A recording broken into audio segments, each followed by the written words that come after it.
Thanks, Brad, guys.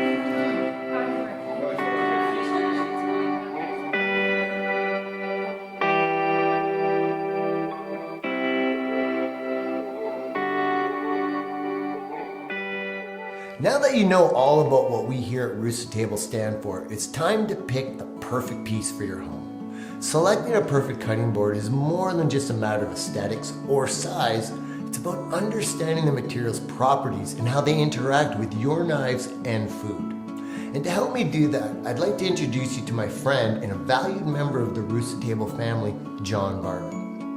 John has been a close friend of mine for years and is also not just a partner in the Roots to Table, he also co-owns his own construction company with his brother Luke.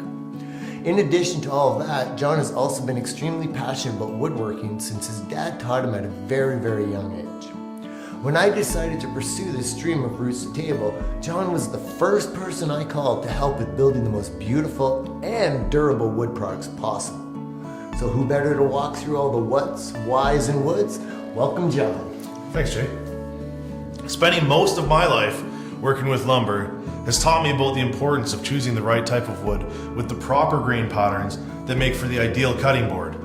That dedication to only using the highest quality, longest lasting wood to create products is what truly sets Roots to Table apart.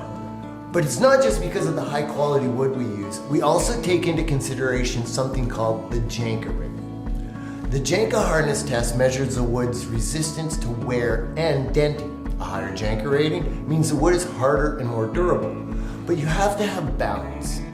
You don't want wood so hard that it dulls your knives, or so soft that it cuts into the wood and damages the wood.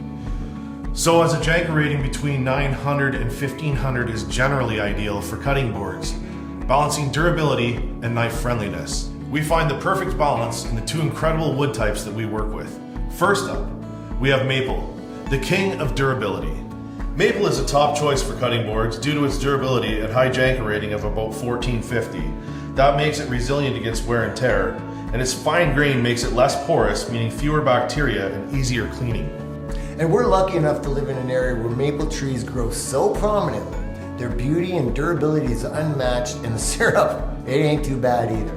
But we don't just work with maple, we also offer walnut, the luxurious choice. Walnut is the premium option for those looking for both function and form. With a Janka rating of about 1010, it's durable but still easier on your knives compared to maple.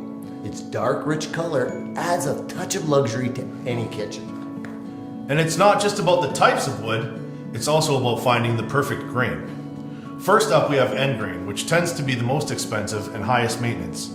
End grain cutting boards excel in heavy duty use.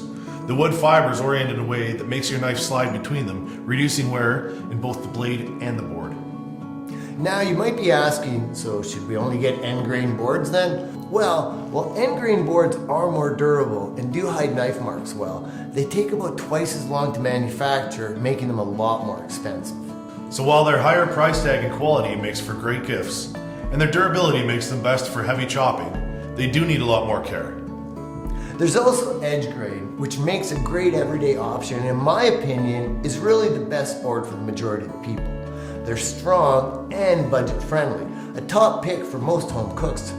But remember, the wood fibers in edge grain run lengthways, creating a harder surface than end grain. So while the design is up to daily use, you will need to sharpen your knives more than if you had an end grain board, but it's a great everyday option because much less maintenance. And in my opinion, it's a small trade-off for a durable and affordable board. And don't worry, edge grain boards won't damage your knives. There's a huge difference between dulling and damage. Dulling is something that happens naturally all the time to any knife when used. So while your knife will dull on its own, using a harder grain board may cause you to need to sharpen your knives a little more often. All of our boards are well built and super durable. We also offer options for simple tasks or for serving. In fact, that's why we have face grain. Face grain absolutely shines when it comes to the looks. The wood's natural beauty always takes center stage, making these boards a hit for serving and presentation. These wood fibers run horizontally on the surface, which makes it less ideal for heavy-duty chopping, but perfect for lighter tasks. Think slicing bread and cheese, or even using it as a charcuterie board. So, if you're after a board that's as much about style as it is about function, face grain boards are certainly the way to go. As you can see, there's a Roost Table board for everyone, every need, and every occasion.